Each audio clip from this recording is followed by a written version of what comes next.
with y'all boys, man. We're keeping the consistency going. You know what I'm saying? I dropped a video about Man United the other day, and we dropping a new video today. Whole lot of shit happened today, man. Lamine Yamal going on his way and being nominated in the Ballon d'Or. You know what I'm saying? He also got nominated in the Copa Trophy, but we all know he gonna win that shit.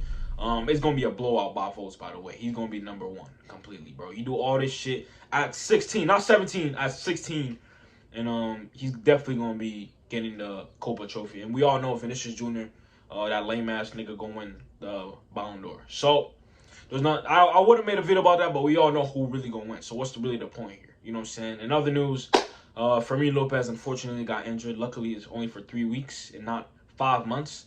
3 weeks, that means he's going to be back for, like, I believe, the Monaco or Villarreal game. But we all know how this medical team goes. They say 3 weeks, they mean 3 fucking months, bro. So we never know. But we got this video here today. The most hated man in Barcelona. And, yeah, here we go. I can't wait till Barca comes back so I can really make content. International break fucking stinks, guys. There's nothing else I could really do. Shut up, bitch! The day Barcelona will finally compete for the big trophies again is the day that the club realizes Marc-Andre Ter Stegen is not Barcelona level. I need Lamine to threaten to leave this season unless we eliminate Ter Stegen, and I'm not just talking about his contract. The fact that Messi never hated Higuain but hated Ter Stegen should have given us a clue. Marc-Andre Ter Stegen has been the #1 for FC Barcelona for years, but now is looked at as one of the biggest problems to this side's failure. So how did this come about? Why do people feel this way? And it's the Yo, I have the same Barcelona shirt. Look. Yo, I ripped that Barcelona shirt in 18-19 after Origi scored the 4th goal. This is the corner taken quickly shirt. Yo, I remember this shit, man. That's just not fucking funny, bro. Deadass, bro. 18-19, bro. I can't believe Valverde let that shit slide, bro. Nigga, we were really up 3-0, and we lost 4-0 at Anfield, bro. Fuck, man. Get that shit out my face, man. I can't believe I still got that shirt, bro. what does this mean for FC Barcelona going forward? Because the truth is, Ter Stegen has never been a perfect shot stopper. Over the past few years, we've seen 2 distinct types of goalkeepers develop. One who is incredibly talented at keeping the ball out of the net, like Gianluigi Donnarumma, who had the best shot save percentage of any goalkeeper last season at over 84%. The other is a keeper who is adept at distribution and usually sweeping or coming out of the box to defend and clean up for their team, like Vicario at Spurs. Now, sometimes you find guys that are great at all of this, like Neuer or Alisson, but Marc-Andre Ter Stegen is very much so like the latter group. The ones that are good with their feet and probably less adept at saving the ball from going in the net. Back when Listen, you heard what that last sentence is? Have you fully, like, stopped what you did? You sat on your chair or you laid on your bed with your dick in your hand and you heard what this nigga just said just now. Good with his feet, but can't save a ball. Where is the... What's going on here? What the fuck? Nigga, a goalkeeper's supposed to be saving the ball. That's the same thing Kubasi's good at. Good at his feet, he's not good with his hands. Ter Stegen's supposed to be saving the fucking ball, guys. Bro, what you on? He was at Borussia Mönchengladbach when he helped save them from relegation in 2011 and brought them to 4th the following season. He was a very solid keeper even then at like 18, 19 years old, saving around 80% of the chances he faced and covering his team well. Then, because of all his success, he moved to Barcelona to work under Luis Enrique and share minutes with Claudio Bravo, where he would play primarily in cup competitions and won a treble with the team that season. You heard that right? You heard that right? You heard that right? You heard that right? You heard that? You heard the most important word he said in that whole sentence he just said?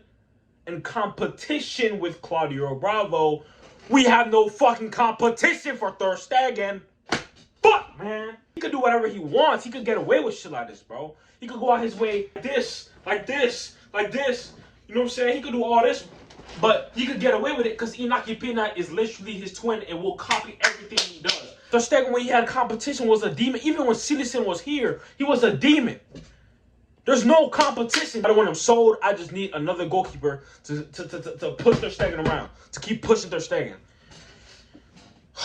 Here, his save percentage was good, but on the higher end of average, around 74%. But on top of that, he was good with his feet while doing it, allowing Piqué and Mascherano to do their thing confidently with Ter Stegen behind them on the ball. That group in front of Ter Stegen was a much more settled defense than we see today, and that I'll talk on a little bit later, but that allowed Ter Stegen to get comfortable relatively quickly without having to struggle with, not knowing who was going to play in front of him and how they were going to do. And then going through the years, Ter Stegen was, for all intents and purposes, good.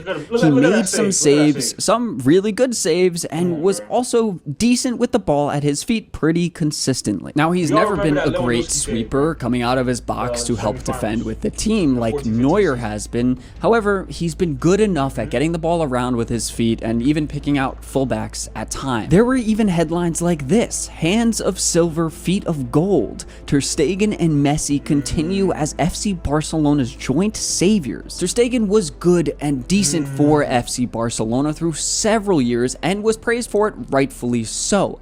However, one of the key reasons that I think all of these problems have come up today about him is because he never was able to claim that German #1 spot away from Manuel Neuer. At one point, Ter Stegen was touted as the most talented German goalkeeper in the world and was expected to steal that job away from Neuer, but years later, he's seen a lot more of Neuer from the sidelines than even probably have. And Barcelona is supposed to be one of the... Hey, I'm not gonna lie to y'all, bro. Some of the seasons where they played Neuer ahead of him, that was just purely dick ride. Because he was better than Neuer in some seasons, and they still decided not to put him in. Me, personally, that was bullshit. You know what I'm saying? Ter Stegen in some of those seasons, he was far better. Like in that 17-18 season, to the 18-19, bro, in that period of time, he was better than Manuel Neuer. Like, they kept forcing this Neuer narrative. They lost the 2018 World Cup from Neuer doing some bullshit. But he's #1 now. Who gonna be in competition with him?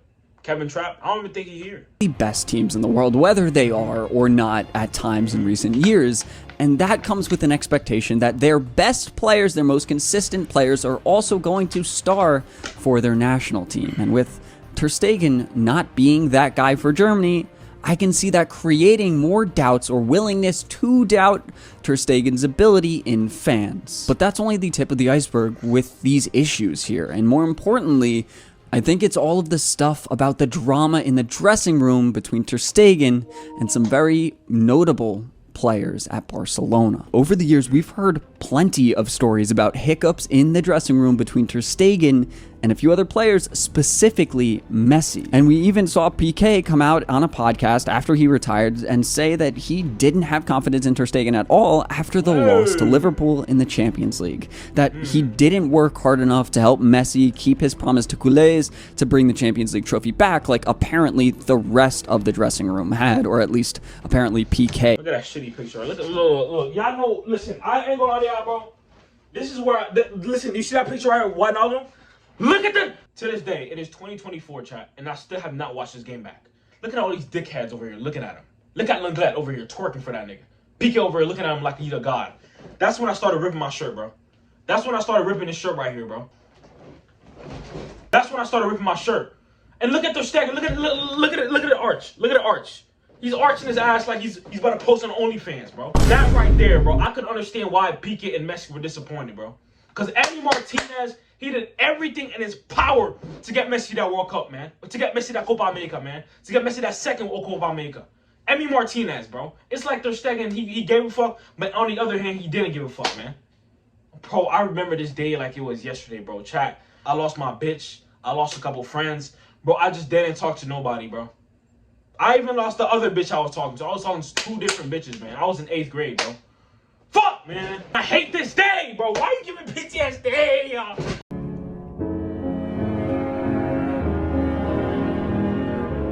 Had. Now, your thoughts on Piqué or his abilities at that point aside, the fact that so many reports are coming out that Ter Stegen is an issue or that there are issues with Ter Stegen, and especially the other guy being Messi, I could see that also creating some animosity towards the guy that isn't necessarily sporting or about his ability on the pitch. Having an issue so public like that come out that you're not vibing well with the most important player on the team cannot be good for his public perception, and it definitely wasn't for Mats. And on top of all of that come the comparisons with Victor Valdes. That guy was the #1 for Barcelona through the period leading up to Claudio Bravo, through the club's most successful years in its long history, and so a lot of people say that Ter Stegen is nothing like that, or wishing for the old days back with Valdes. But honestly, from people that seem to have watched both keepers, it appears like on average, most of them believe that Mats is better. I didn't watch Victor Valdes, and I don't have the stats to back up my argument, but from what it seems like for people that have watched both of them, Mats is better because Victor Valdes was error-prone and inconsistent, and his peak was not as high as Ter Stegen's is or was. And honestly, we have to be rational with the time that Ter Stegen has spent at the club, because he has gone through some of the worst years in Barcelona history, and you cannot blame that all on Ter Stegen, especially when the lineup in front of him was never very solid. Older PK, Samuel Umtiti and Clement Lenglet doing their best performance of a 12-year-old in front of Ter Stegen.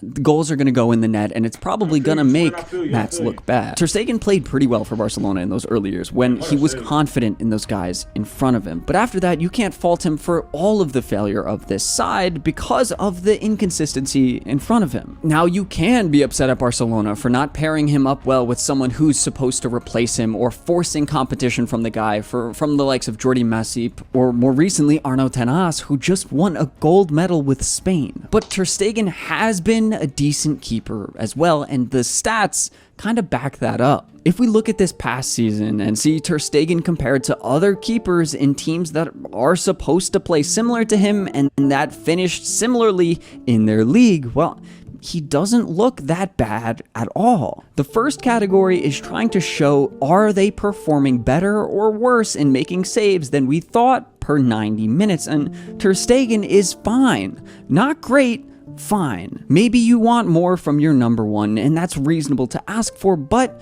it's not terrible. Now we can look at his overall passing, and we see that he's at the top of all of these guys who are also supposed to be pretty good with his feet. Now you could probably also argue that this just means Barcelona make a ton of short passes, but it's still a good representation that Ter Stegen is good at that because he's up at the top. Elite at that, you might say, but you can't say the same about the next category, crosses stops. Ter Stegen is absolutely putrid at this, and this is a major issue that he should try to address in his game.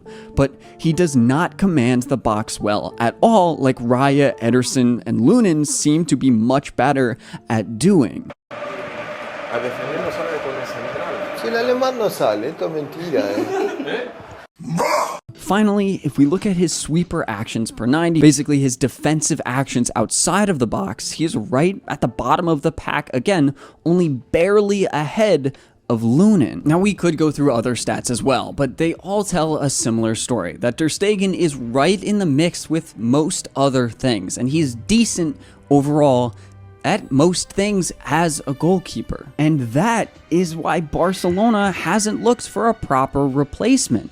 Ter Stegen is decent, and so it's hard for the club to justify assigning a large expenditure when they can't afford much, especially when that signing will almost certainly not sell any jerseys. That was one of my main arguments behind why the signing of Dani Olmo makes some sense. Sure, he's a signing that fills a position that we already have a plethora of other options for, like we could argue Ter Stegen at goalkeeper would be.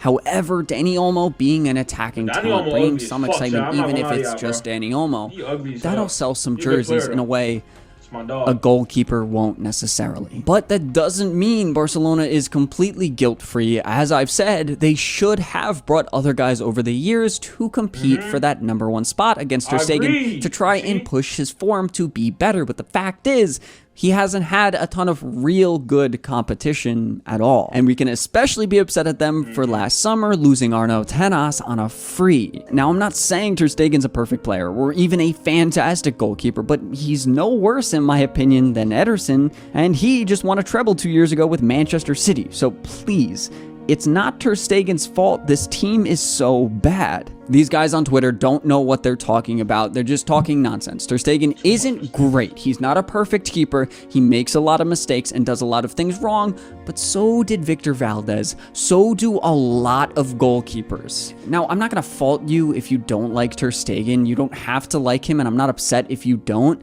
It's always hard statistically even or objectively to like or dislike a goalkeeper. It's hard to tell sometimes. And, you know, you can always ask for more from our players, but don't blame the entire thing on him. If Barcelona are bad this season, I don't think it's going to be Ter Stegen's fault that they are bad. Hey, bro, W video, bro. Robbie Lou, I fuck with your vids, gang. I ain't gonna lie. This shirt you got on, though, bro, that shit just gave me PTSD. Please don't ever wear that shirt in a video ever again, bro. Please. Anyways, W video. My take on Ter Stegen, is he the most hated? Nah. For me right now, Fernando Torres is the most hated nigga in the team right now. Rightfully so by me. I'ma holla at y'all boys, man. Appreciate all the love y'all been showing me on the gram, TikTok, YouTube. I appreciate all the comments I've been seeing. It's international break. I don't really got much else to talk about. Appreciate all y'all, man. More videos on the way. And yeah, I'ma holla at y'all boys, man. I love y'all niggas.